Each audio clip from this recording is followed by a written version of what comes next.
So hi welcome back to my YouTube channel. ನಾನಿವತ್ತು ಬೆಲ್ಲದ coffee ಮಾಡೋದು ಹೇಗೆ ಅಂತ ಹೇಳ್ಕೊಡ್ತಾ ಇದ್ದೀನಿ. ಸೊ ತುಂಬ ಚೆನ್ನಾಗಿರುತ್ತೆ ಬೆಲ್ಲದ coffee. So first gas on ಮಾಡ್ಕೊಬಿಟ್ಟು ಪ್ಯಾನ್ ಇಟ್ಕೊಳ್ಳಿ.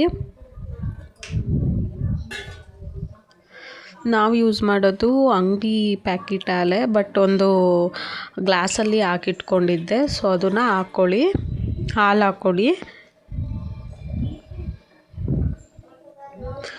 ಹಾಲು ಹಾಕ್ಕೊಬಿಟ್ಟು ಅದನ್ನು ಚೆನ್ನಾಗಿ ಕುದಿಯೋಕ್ಕೆ ಬಿಡಿ. ಕೆಲವೊಬ್ಬರು ಸ್ವಲ್ಪ ಕುದಿ ಬತ್ತಿದಂಗೆ ತಗೊಬಿಟ್ಟು ಸೋಸ್ಕೊಂಡು ಕುಡಿತಾರೆ, ಬಟ್ ಚೆನ್ನಾಗಿರಲ್ಲ. ಚೆನ್ನಾಗಿ ಕುದಿಬೇಕು, ಅವಾಗೆ ಕಾಫಿ ಟೇಸ್ಟ್ ಇರೋದು.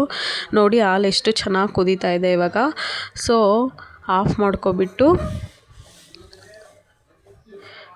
ಚೆನ್ನಾಗಿ ಮಿಕ್ಸ್ ಮಾಡ್ಕೊಳ್ಳಿ ಒಂದ್ಸರಿ. ಆಮೇಲೆ ನಾನು ಮಾಡ್ತಾ ಇರೋದು ಇಬ್ಬರಿಗೆ ಕಾಫಿ, ಸೊ ಅದಕ್ಕೆ 4 ಸ್ಪೂನ್ ಹಾಕ್ಕೊತಿದ್ದೀನಿ. ಯಾಕಂದರೆ ಅಜ್ಜಿ ಇದ್ದಾರೆ ನಮ್ಮ ಮನೇಲಿ, ಸೊ ಅವ್ರಿಗೆ ಸ್ವೀಟ್ ಜಾಸ್ತಿ ಬೇಕು, ಅದರಿಂದ 4 ಸ್ಪೂನ್ ಹಾಕ್ಕೊತಾ ಇದ್ದೀನಿ. ನಿಮ್ಗೆ ಎಷ್ಟು ಬೇಕೋ ಅಷ್ಟು ಅಳತೆ ನೋಡ್ಕೊಂಡು ಹಾಕ್ಕೊಳ್ಳಿ.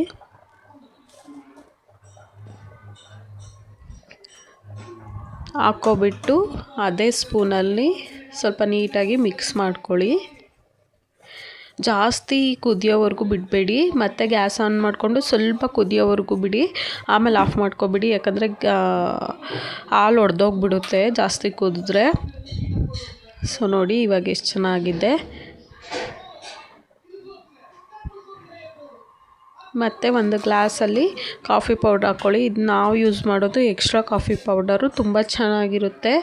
ಸೊ ನೀವು ಟ್ರೈ ಮಾಡಿ ನೋಡಿ. ಎಕ್ಸ್ಟ್ರಾ ಕಾಫಿ ಪೌಡರ್ ತುಂಬ ಅಂದರೆ ತುಂಬ ಚೆನ್ನಾಗಿರುತ್ತೆ. ಕಾಸ್ಟ್ಲಿ ಆದರೂ ತುಂಬ ಚೆನ್ನಾಗಿರುತ್ತೆ.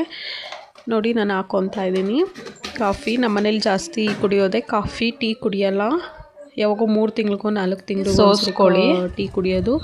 ನೋಡಿ ಸೋಸ್ಕೊತಾ ಇದ್ದೀನಿ ನೋಡಿ. ನಾನು ಎಷ್ಟು ಚೆನ್ನಾಗಿ ಬಂದಿದೆ ನೋಡಿ. Coffee ready. ಕಾಫಿ ನಾನಿವಾಗ ಗ್ಲಾಸಿಗೆ ಹಾಕ್ಕೊತಾ ಇದ್ದೀನಿ. ಎಷ್ಟು ನೀಟಾಗಿ ಕುದ್ದಿದೆ ನೋಡಿ. ನೊರೆ ಎಷ್ಟು ಚೆನ್ನಾಗಿ ಬರ್ತಿದೆ ಅಲ್ಲಿ.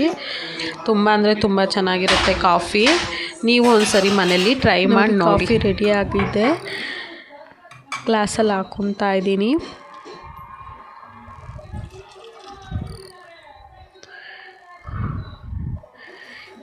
ಈ ವಿಡಿಯೋ ನಿಮ್ಗೆ ಇಷ್ಟ ಆಗಿದ್ರೆ ಲೈಕ್, ಶೇರ್, ಸಬ್ಸ್ಕ್ರೈಬ್ ಮಾಡ್ಕೊಳ್ಳಿ.